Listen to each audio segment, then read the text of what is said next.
Aujourd'hui, on va parler du livre Les Confessions d'un assassin financier par John Perkin. Donc, suite au sondage que j'ai fait il y a je sais pas combien de temps, ça fait un méchant bout, on m'avait suggéré de faire des partages de livres que j'ai lus et qui ont eu, comment dirais-je, un impact sur, pas ma décision d'un retour à la Terre, parce que ça c'était évident pour moi, mais qui ont contribué dans le fond à la réflexion. Fait que ça, c'en est un. J'avais envie de vous le partager. Donc, Confession d'un assassin financier, c'est des révélations sur la manipulation des économies du monde par les États-Unis. Ce livre-là a été publié en 2005 et il y a eu une réimpression en février 2014. Donc, moi, je l'ai lu en 2015. Évidemment, à ce temps-là, en 2015, il n'y avait pas tant la disponibilité au type d'informations comme ça était un peu moindre comparativement à aujourd'hui en 2022. Puis en 2005, j'imagine pas. Donc, John Perkins, en fait, c'est qui?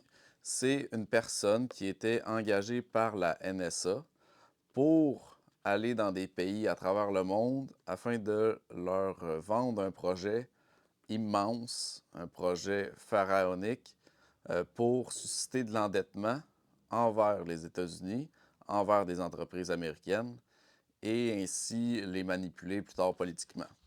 Donc, il dit lui-même, l'aspect clandestin de chacun de ces projets, c'est qu'il avait pour but de générer d'énormes profits pour les entreprises et de rendre heureuse une poignée de familles riches et influentes du pays, donc soit des dictateurs ou, bref, dans des pays un peu moins développés, la corruption est assez facile, dans les pays riches aussi, mais encore plus dans les pays moins riches. Et influente du pays récipiendaire, tout en assurant sa dépendance financière à long terme et donc sa loyauté politique de plusieurs gouvernements du globe.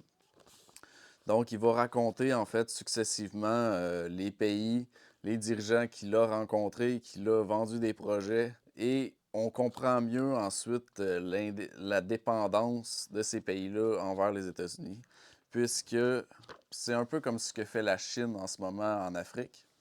C'est qu'ils vont vendre des projets clés en main, des projets astronomiques, des créations de ponts, de centrales.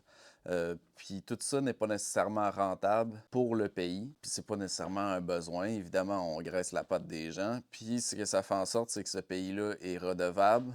Par exemple, si on prend l'exemple de la Chine, ben là, il va être redevable au gouvernement chinois, il va être dépendant de la Chine, donc arriver à l'ONU pour faire des votes ou à l'international pour faire des votes, ben là, il faudrait que tu votes comme moi. Faut que tu votes comme ta banque. C'est ça qui arrive. Fait que c'est vraiment, j'ai vraiment trippé. Ça se lit comme un roman. Fait que si jamais ça vous intéresse, là, je vous conseille de le louer parce que c'est pas un livre qu'on va revenir pour aller rechercher des informations. Mais c'est ça éclaire sur la façon dont la mondialisation puis tous nos systèmes actuels sont un peu pourris par la moelle et ça met en lumière beaucoup de choses. Ça nous fait comprendre tout l'aspect géopolitique.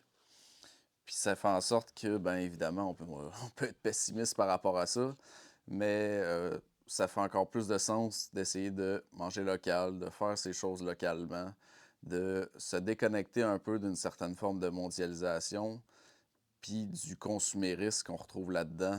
Donc, moi, c'est un livre que j'ai vraiment apprécié, puis si ça vous intéresse, ben, vous pouvez le lire. Bonne lecture.